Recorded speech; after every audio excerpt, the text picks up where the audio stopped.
All right, good evening. Welcome to our member forum to discuss potential merger between Access and Crosstown credit unions. Thank you all for coming and your interest in this proposal. My name is Kurt Lekkinen, and I'm the board chair from Access Credit Union. I'll be presenting tonight on the information that we've been sharing the last couple of nights, first in Carmen, yesterday in Winkler, tomorrow will be in Morris. Before I begin, a couple of housekeeping items. First off, if you're an Access member and you haven't yet signed in, please do so at the desk. We'd like to just get a record of everybody in attendance. And secondly, if you have any questions about anything related to operations on your account or anything like that, we'd ask that you hold off on those questions and rather we can direct those individually to management afterwards. And lastly, there will be snacks again served at the end of the meeting. To begin with, I just want to introduce some of the other Access directors that are here this evening. I've got Phil Unruh, Carmen, David Bickert, Scott Beattie here. Anybody else? I think that's it. So those are three other individuals that you can feel free to talk to afterwards if you have questions on any of the items that are being presented here today. Our agenda for this evening includes a presentation regarding the potential merger between Access and Crosstown Civic credit unions, followed by a question and answer period. For those of you who used the question board when you came in, we'll also be answering some of those questions if time allows. So in November of 2019, the boards of Access and Crosstown Civic Credit Union announced that we were in discussion regarding the potential merger between our two organizations. The discussions between the two credit unions have been very positive.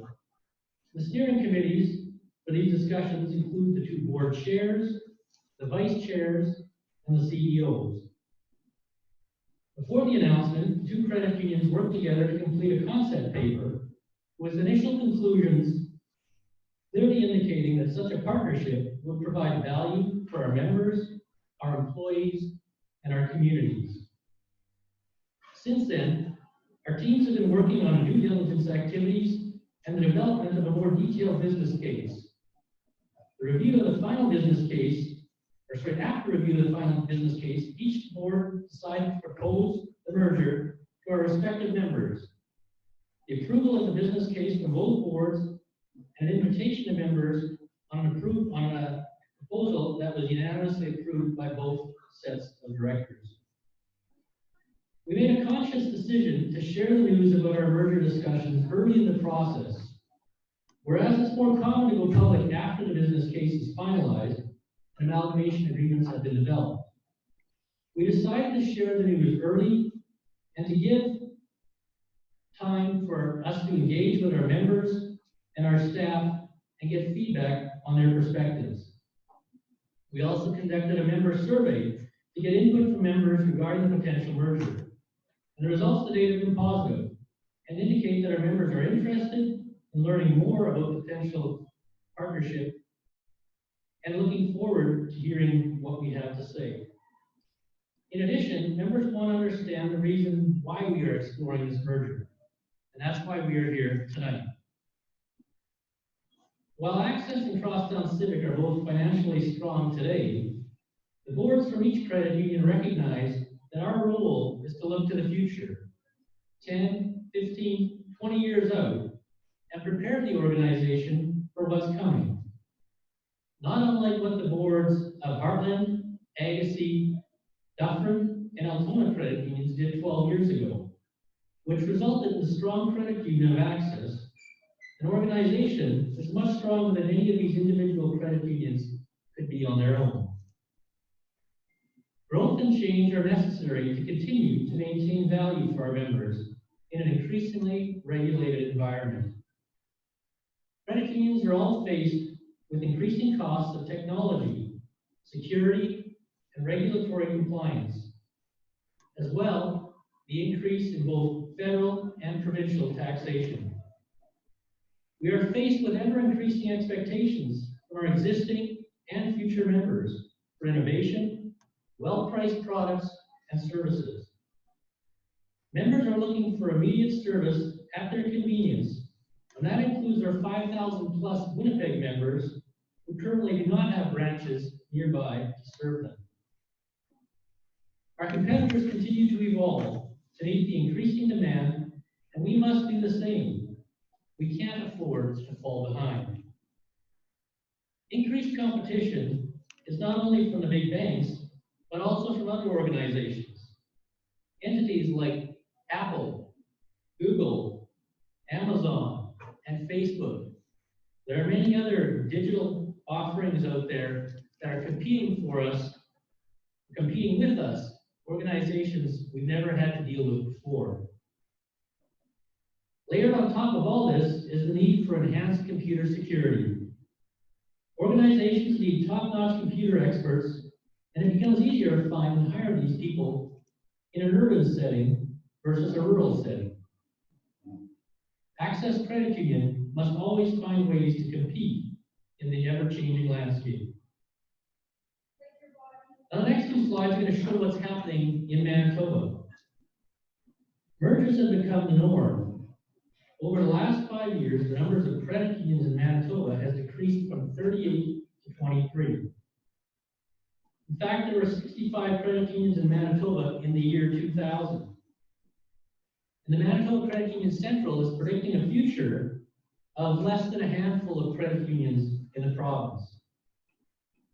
This slide shows the trend. If you look, the red bar shows the number of credit unions back in 2000, shows what it was last year, and the blue bar shows the size of credit unions has increased. So these changes are happening with or without us, but we don't want to be left behind. We'd like to be proactive in setting our future course, in choosing our partners, as opposed to having the future dictated to us while we sit on the sidelines. Now, mergers are not new for either Access or Crosstown Civic. Both credit unions are formed from a long history of mergers. Our history dates back to, and has a number of mergers starting in 1940. These mergers have been successful and play a huge part in the achievements and financial strength of Access Credit Union. So who is Crosstown Civic Credit Union, and why do we believe they are the right partner? Crosstown Civic Credit Union has 9 branches in Winnipeg and a history of successful mergers. Crosstown Civic was incorporated in 2007 when Crosstown Credit Union, a closed bond Mennonite credit union, merged with Civic Credit Union, a closed bond Winnipeg employee-based credit union. Crosstown Civic has experienced many benefits as a result of these mergers, including, but not limited to, better rates for members, more career opportunities for staff, greater community investment, and stronger financial results. They serve over 31,000 members with 160 staff and over $2.6 billion in assets, just slightly smaller than Access. Now, early on in the process, the boards of both credit unions agreed on a number of partnership principles to guide the discussions. Partnership between our two credit unions must create tangible value and benefit for the members of each credit union. Members are why we exist, and they're the ones that we're trying to benefit. It also included an acknowledgement that each of the credit unions has strengths, but that together we can build even better value for our members and communities. That any collaboration must leverage all the talent of our existing credit unions, and that all staff have a role to play in the new organization. That any partnership will take a long-term view of the best interests of our members, our staff, and our communities. And that together, we will design a future that is focused on the mutual gains we can accomplish together. Our collaboration is not a negotiation, it's a creation and a partnership. And finally, our goals and objectives, issues and concerns will be openly and transparently discussed, which is why we're here tonight. Everything we've done with Crosstown Civic has happened in accordance with these principles, and it's a good sign.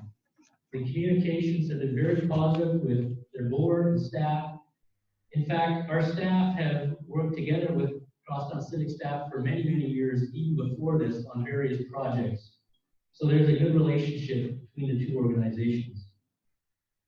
We confirmed that they have many similar values and goals with a focus on members, employees, and communities. We believe that our members are the reason that we exist, and our goal is to make their lives better. We have many similarities, which is why we feel they are a good organization to partner with. As shared in our partnership principles, the potential merger must benefit you, the members. Both credit unions have similar goals, and we believe that together we can continue to provide highly competitive rates and fees to our members. In our due diligence, we identified that our high interest savings account could be improved to pay interest monthly instead of annually as it is today. The new credit union would have capacity to offer enhanced products and services to meet the current and future needs of our members, including 9 locations that Crosstown Civic currently has in Winnipeg. A great advantage for all our members, especially the families that have either moved to Winnipeg or have kids living in Winnipeg, which currently is over 10% of our membership. Our buying power also increases tremendously with a large entity, resulting in early estimated savings of about $360 per member. In addition, both credit unions have agreed that the new credit union would focus on maximizing the ability to pay patronage to members as part of our commitment to cooperative values and the beliefs that our members should share in our profits. As a larger organization, the new Access Credit Union would also have larger lending limits, resulting in more lending decisions being made locally by our staff as opposed to having to be sent to Credit Union Central for approval. And finally, the financial strength gained from this merger could also provide efficiency, which would allow us to keep our rural branches open longer than they currently have guarantees for. Consistent with who we are, Access and Crosstown Civic easily agreed that all staff will be guaranteed a position in the new organization. We strongly believe that it's our employees that differentiate us from our competition. The new credit union would be able to offer more and diverse career opportunities for staff. Some roles would be more specialized with greater development or greater potential for development and growth.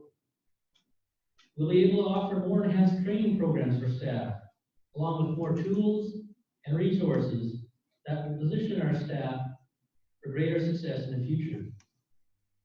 We will continue to provide for our staff with strong compensation and benefits. By combining the talents of both credit unions, we could be stronger and able to do more together. We believe that the strength of our combined credit union will allow us to continue to have positive community impact.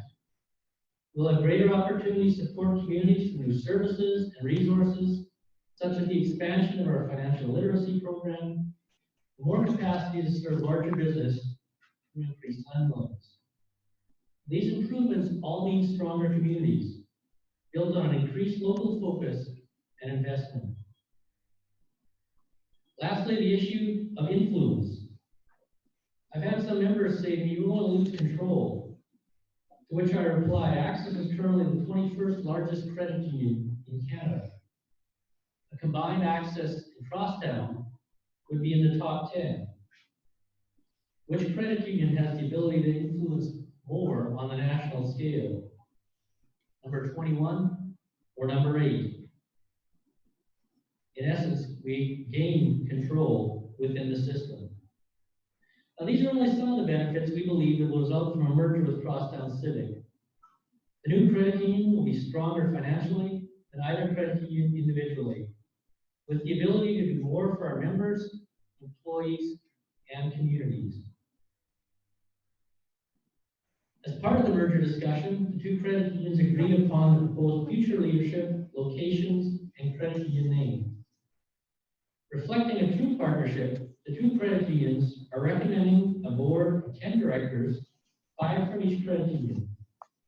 The two boards agreed that each credit union be represented by the leadership level, at the leadership levels, both on the board and senior team. So now a bit of a spoiler, since the name of the new organization would be Access, and the CEO, Larry Davey, it was determined that the current board chair of Crosstown Civic, Ingrid Lowen, would be chair of the board. Myself, Kurt Lettman, would serve as the vice chair.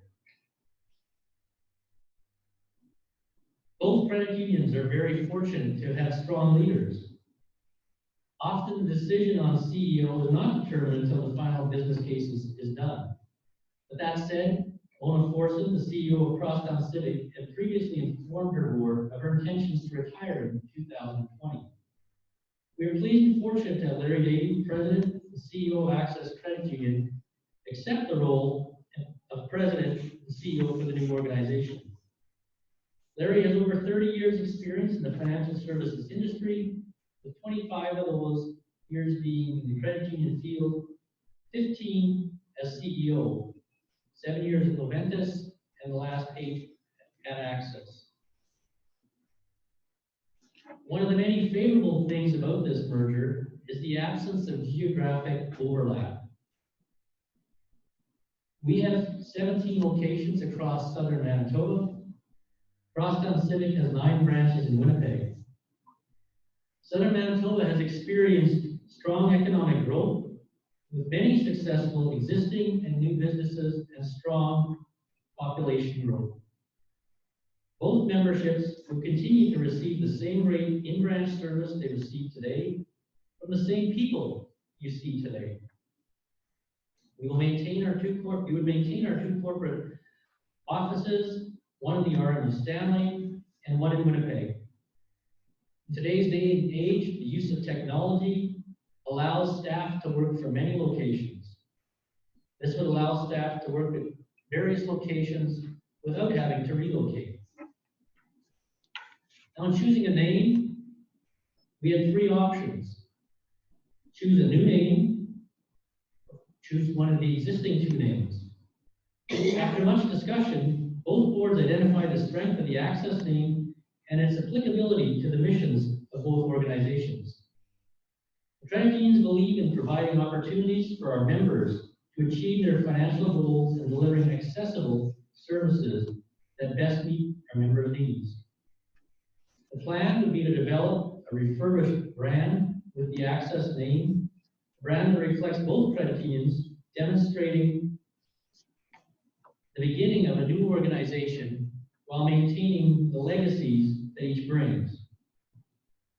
It's a name that is appealing to the greater population and one that many can associate with. Members would have access to financial products and services, to financial literacy and advice. Employees would have access to greater career opportunities, education, and training. Both boards are also pleased to share that the new credit union would use Accelerate Financial as the name of the virtual deposit product. Now, Accelerate Financial is currently a division of Crosstown Civic, and this new entity would have the capacity to take online deposits and to further enhance our digital membership opportunities. The following slide illustrates the proposed timeline should both be successful. The boards, as I mentioned earlier, have both unanimously approved the business case that was developed and recommend a vote on Thursday, March 19th. The benefits of the vote is at this time, the rules have been changed. We're able to vote electronically as opposed to having to have one central meeting, which we're glad will allow more people to participate in. If the amalgamation is successful, the official target launch date would be July 1st, 2020. In the meantime, we'll continue on our journey, engaging with our members throughout the process. We will continue to communicate using the various mechanisms described here. We will continue to seek your feedback and questions through one-on-one discussions, our dedicated email address, our merger website, a special meeting on March 19th. We acknowledge that change can bring uncertainty and that you will have questions. So I want to thank you for listening to me, and now it's your turn.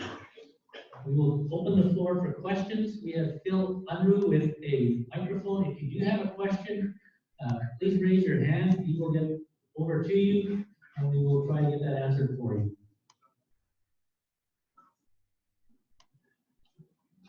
I should add that we are live streaming this event, so when you do ask a question, I've been told to repeat it just so that they can hear it.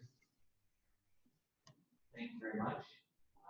Very glad to hear that electronic voting is in place, because no one wants to repeat the chaos during the last merger vote. The question I have for you is, why is there voting only on one day? Potentially will have too much stress on whatever network is used for voting.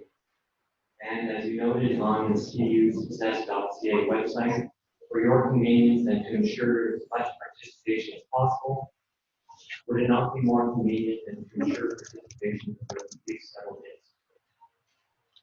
So the question is, why is the vote only on one day as opposed to spread over a number of days?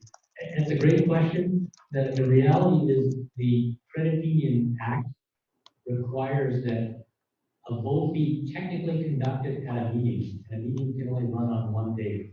So this is related to the Credit Union Act, which was seemingly written in the 1800s sometimes when we reference it.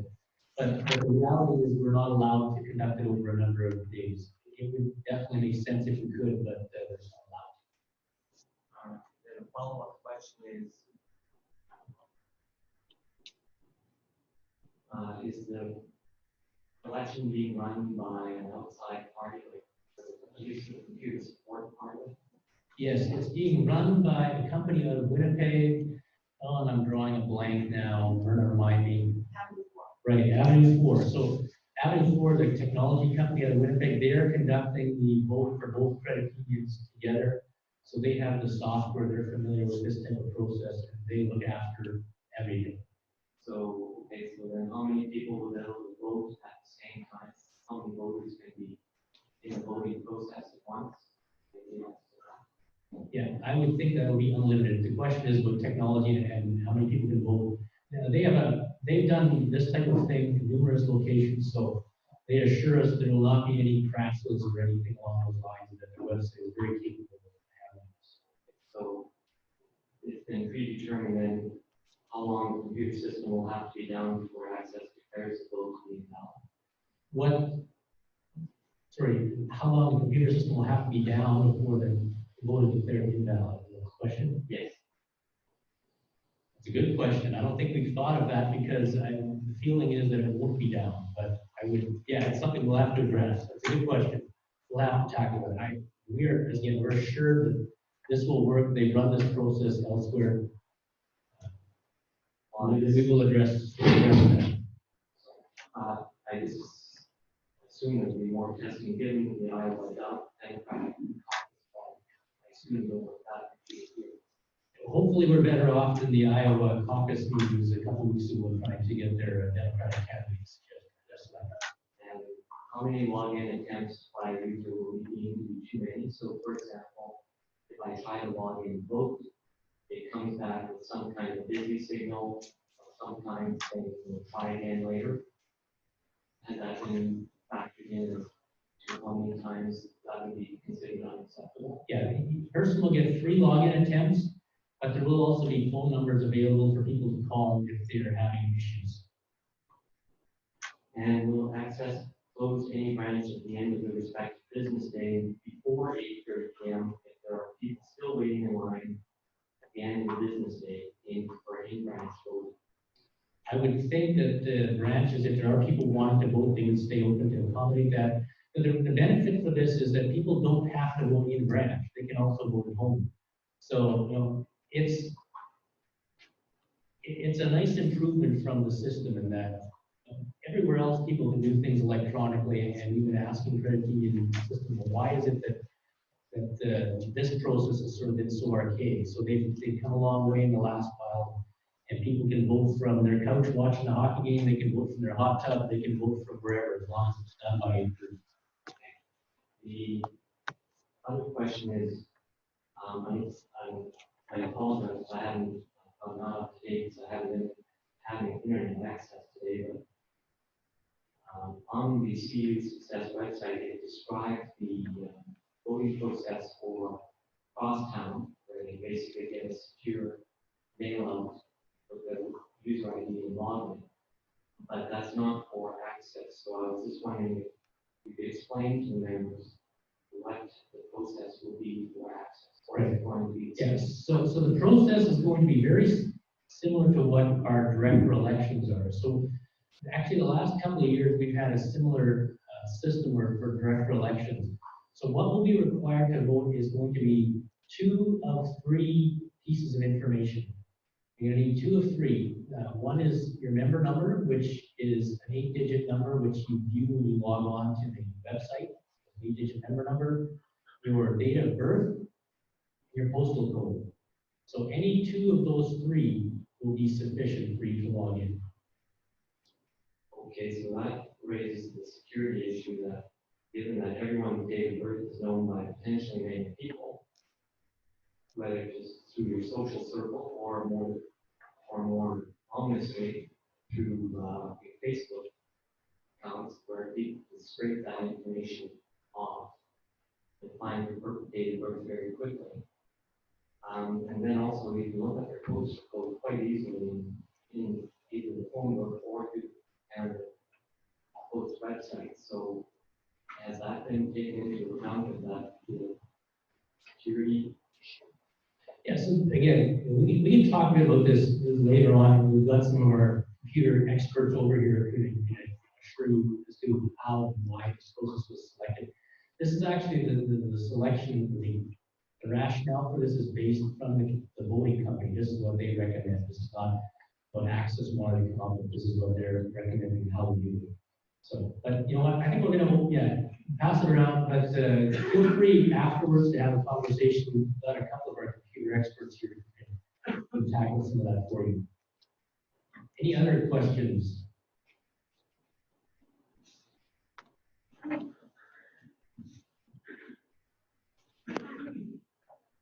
Yes, Access in our community has been a great community sponsor.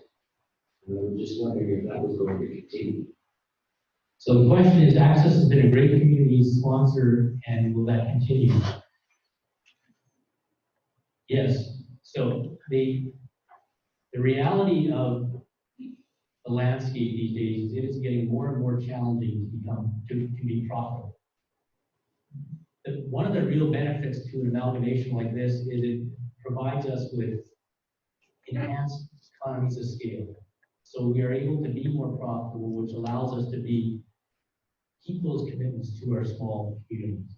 I was in Dominion City a couple of weekends ago for an issue or an item. They were fundraising for their local arena, and you can see how important a credit union is in some of these small communities, not only as a financial institution, but as an employer and as an organization that sponsors and supports a lot of things. So yes, we as a board, we're committed to staying in our small communities, to supporting our small communities, and a successful amalgamation just enhances our ability to do that because it will give us greater strength financially to do that for a longer period of time.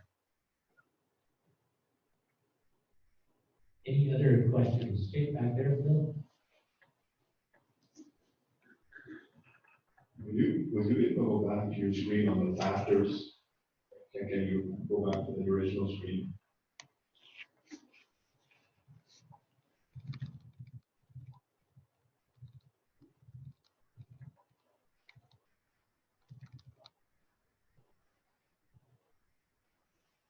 I just have a couple of questions. Sure. If you can quantify some things for us. Let's say, for instance, I had a $100,000 savings account. Whatever interest there is now, do you expect that it'll be better once you're amalgamated? After July 1, will there be a benefit that I will see on my savings? I have a mortgage. Will I see any difference? What are some quantifiable benefits to me as a member. I think the system-wise, looks like you have a lot of things that are looking good for you inside the system. What are actual quantifiable benefits to the members itself? So I could have said yesterday that we were going to have much better interest rates. Today, after the Bank of Canada cut the interest rates by 50 basis points, it's probably hard to predict what's going to happen with, yeah, it was a bit of a shock, I think, to everybody here, what happened today. But yeah, you know,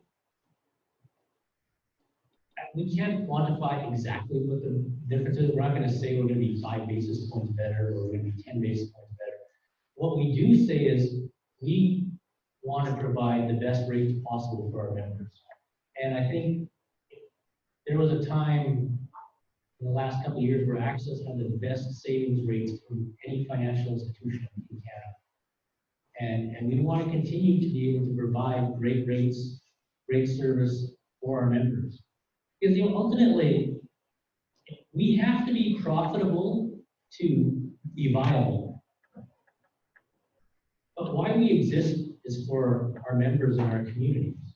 We're not driven by having to have that bottom line as big as possible. We're driven by wanting to enhance the lives of our membership. So we're going to be providing the best rates we can in relation to the marketplace. What those will exactly be, we can't say for sure, but right. So Larry pointed out, so one of the benefits would be on the savings account. Our platinum savings now, we pay interest at the end of the year. So if this amalgamation is successful, we would switch to start paying interest monthly. And interestingly enough, my 18-year-old son just started working as an educational assistant and is hoarding every nickel he makes. He was very excited when he heard that, oh, I get paid interest monthly now. And I was like, well, it's not necessarily make a huge difference on your account. It doesn't matter. Every little bit helps. So from 18-year-olds to 80-year-olds, they're all going to benefit from that opportunity. Right, and and when we talked about the patronage, so we would be paying patronage to members as well. So that just again enhances sort of the opportunity to top up the interest rate. What that will exactly be again, we can't nail down now, but we hope will be better. Any other questions?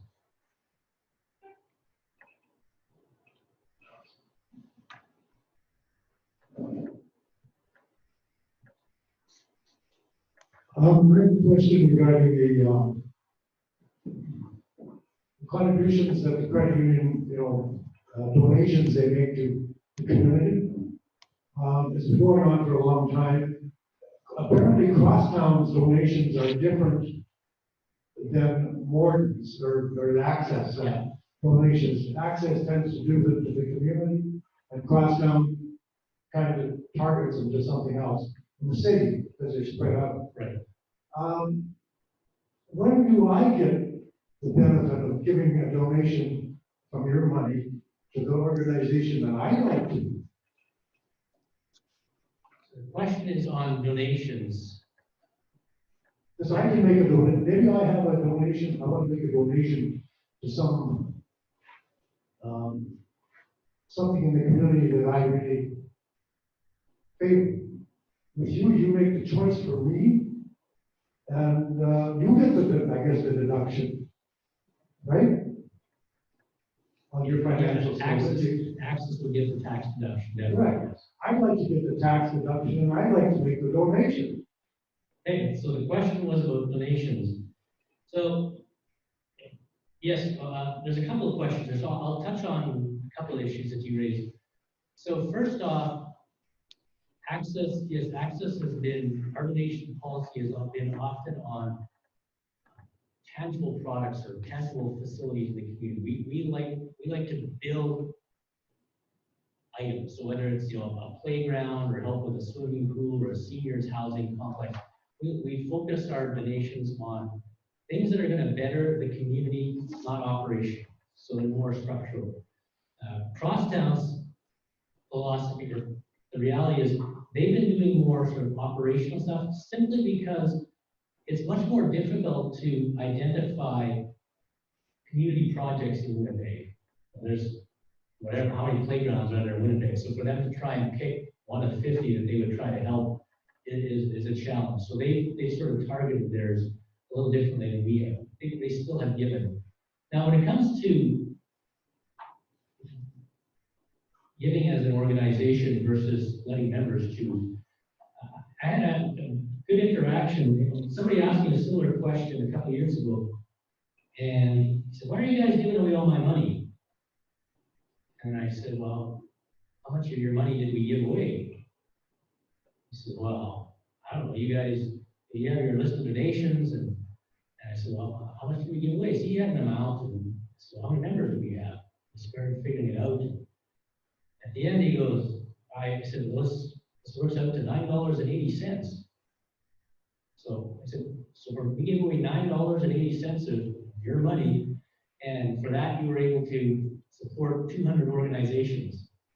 So, you know, the challenge is that as an organization, we're trying to build our communities, and that comes in various ways and shapes. So some of it is through support, some of it is through patronage, and it's just that the choice that the organization has made as to how we're trying to build our communities. But that's not really a fair analysis. There's people that don't have any. You're dividing it by a. Sorry, here, I'll give you the microphone here again. I'm sorry, that's not really a fair analysis, because there's some people that don't qualify for many people. I wouldn't qualify for a dividend, For the dividend, or for the, whatever you donate. And you're everybody, dividing it by the number of members, right? no, I was just as an example. What I said is when it comes down to people saying you gave away my money, it works out to $9.80. That's what it did at the time. $9.80 per member of what our community support works out to. That's the example. Oh.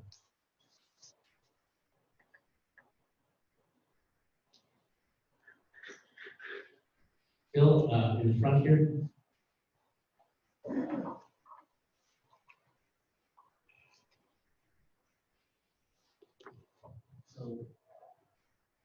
Hello.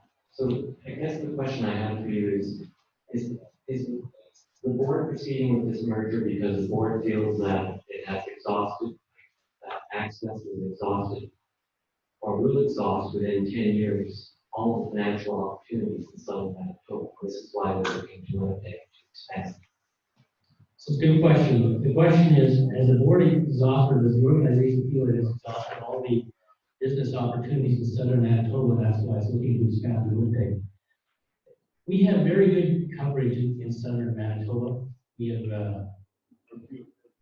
got good market share.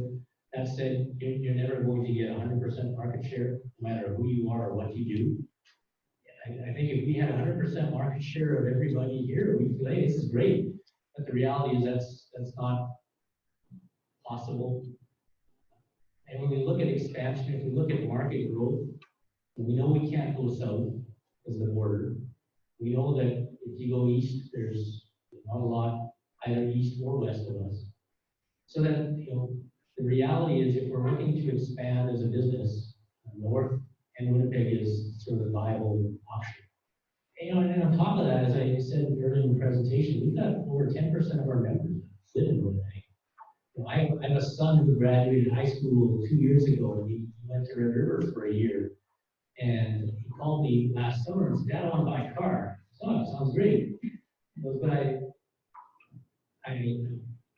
want to go to get a loan from a credit union in Winnipeg." I said, whoa, hang on a second. That's where we're going to kind of draw the line. So well, there's no access in Winnipeg, and I don't want to drive to Altona just to get a loan. I said, "Yeah, you're driving to Altona to get a loan." But the reality is there's lots of people like that who've gone to school, who moved to Winnipeg, and we want to be able to provide service for these people. And on top of that, yeah, if we're looking to expand, Winnipeg is a great housing market. This area has been phenomenal. The Altona, or sorry, the Winkler and Morden area is growing like crazy. It's been great for the community. It's been a long-term expansion, Winnipeg is the market that we want to, that we need to tap into. Well, I guess then my follow-up question is, there's lots of credit unions already in Winnipeg, Crosstown being one. So what makes the board think that they have a superior product or service that everyone in Winnipeg will flock to come to, will come to access? Just because you're putting that access nameplate on Crosstown, that's not automatically give you, a large number of new customers. Potentially the 5,000, but my answer is with respect to the 5,000, most of them are transient because they are students. So, and if you have a branch in a Bluff, surely they can drive to a Bluff. We wouldn't want to make them drive to a home.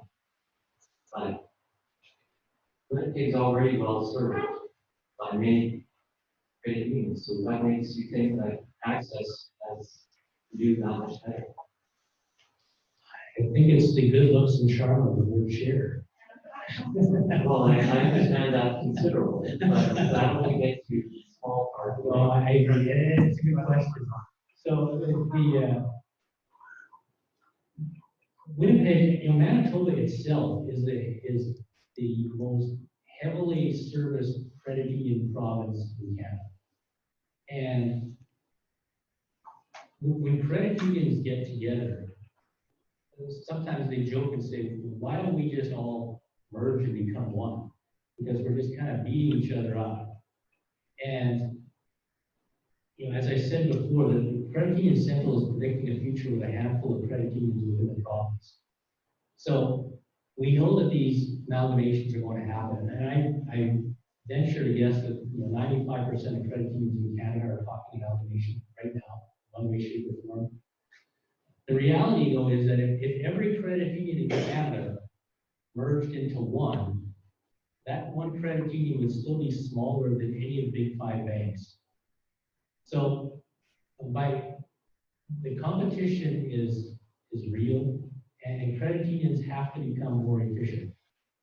Do we think that us merging with Crosstown Civic is the be-all and the end-all for everything? No, we know there's going to be more amalgamations within the system. When we said there's 23 and they're predicting 4 or 5, we know there's going to be others doing things as well. And the reality in us choosing Crosstown as a partner is that we thought, why add another credit union to the thing? Why not just partner with one that's already there that has it? So it's a good question. I'm glad I hope that answered it. And I would say, one more question, maybe we can connect afterwards one of the.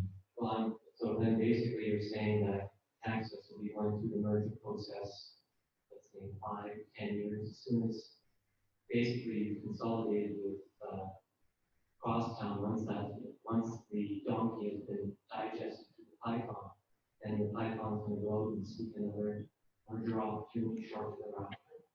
I'm gonna get you go back to that graph on the X with the lines.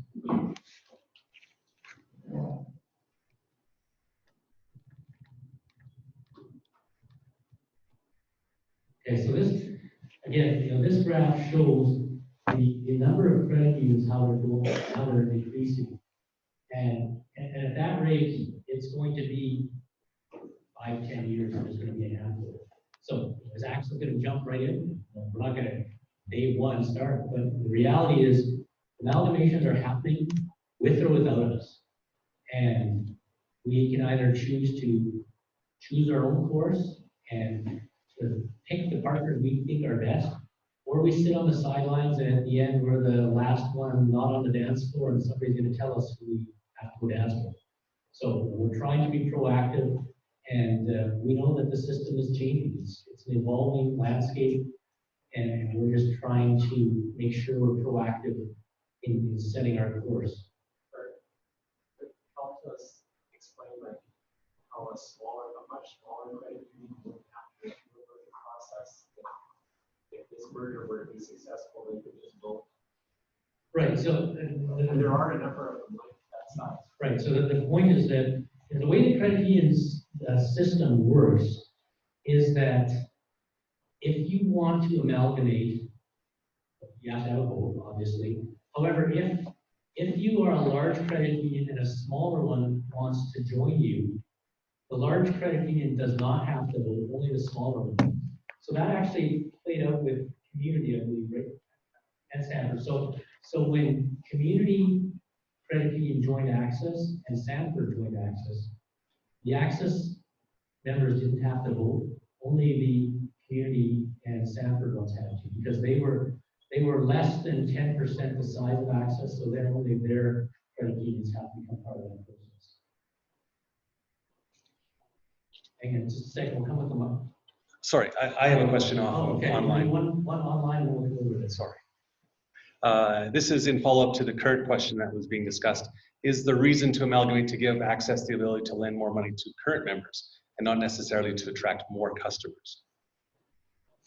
Yeah, the reason there's benefits on both sides. So a larger entity, we talked a bit before about lending limits.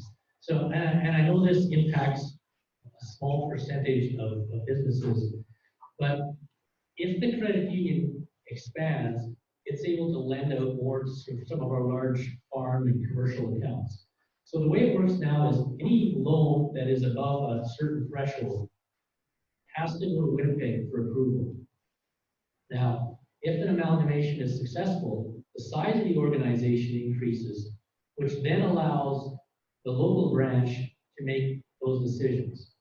So let's say hypothetically the number would be 5 million. Anything where 5 million had to go to Winnipeg for approval. Well, now if amalgamation is successful, you're twice the size. Now anything that's 10 million can get approved locally. So for some of our large farm and ag accounts, this has great appeal because they now don't have to wait to have something sent off to Winnipeg for approval. They can get that decision or that response much quicker. So given that projection that the number of credit unions in the province will reduce to 25, has Access Credit Union talked to more credit unions than just Crosstown? Or like why aren't we involving, say, 3 or 5 credit unions in this amalgamation process? That's a good question. So there's a lot to that question. So first off, as I pointed out before, I'm going to guess 95% of credit unions in the country are talking about amalgamation. So when there's a credit union central meetings of any sort, it's anybody here, any people watch Survivor? Do people watch this show where people are constantly going off and having little conversations on their own?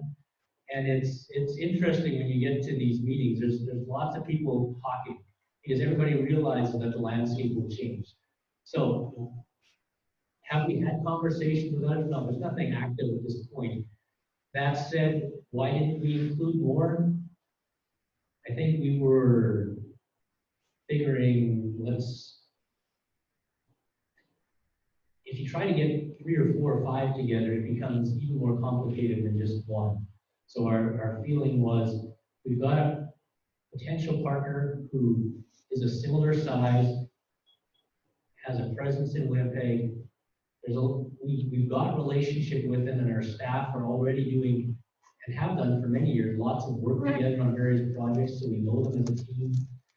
The feeling was that let's not bite off more than we can chew. Let's find a partnership that has a really good fit, try to make that work, and then who knows what happens down the road.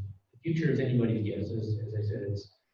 You can see on the graph that more is going to happen at some point. What that looks like, I won't say when. Any other questions? If not, okay, we got one more here. We'll tackle this question, and then I think what we'll do is we'll adjourn, and then I will say that the directors will be around afterwards to answer it or give any more online. Okay, we'll take one last question here, then we'll adjourn and we'll have snacks, but the directors will stay around to address any questions you might ask. So go ahead. This is actually for Mr. Davey. Which head office will you be working on July 2nd? Moving on, my speak loud. I will work on both, and we'll have staff that will go back and forth as well.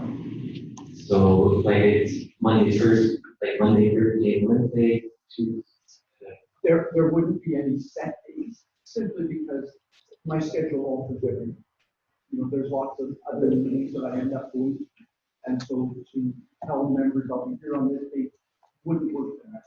So you're just going to be. But I will tell you, I'm easily accessible. So if somebody wants the phone, they call the call center, it comes direct. So you're going to be driving around from thither to thither then to from your residence, you want to be out here on a regular basis then? That will, So you do live in one day at the moment then? from the last couple of years, first 6 years I was, But in the last couple of years, you've now lived in. I commute back. Not every day, I want to say every day. Because like I said, there's lots of meetings in the city. So we did have a question board that was up earlier, and I think we touched on a lot of the questions that were here. You know, question of patronage payout, something that we'll be working on finalizing the formula. If the amalgamation is successful, better interest rates, definitely the ability to pay interest monthly as opposed to annually on the high interest savings accounts, and keeping our rural branches open. As I've actually spent yesterday traveling to a number of our rural branches in Sprague, Vida, and Grunthal, and that's the question that comes up: what happens with our rural branches? I assure those people that a successful amalgamation means more security for our small rural branches long term. So I think that tackles it. I want to thank everyone for their attendance. I want to say we've got some snacks afterward. As I said, we've got 4 directors and some managers here who will gladly answer any questions you have. And I thank you for coming and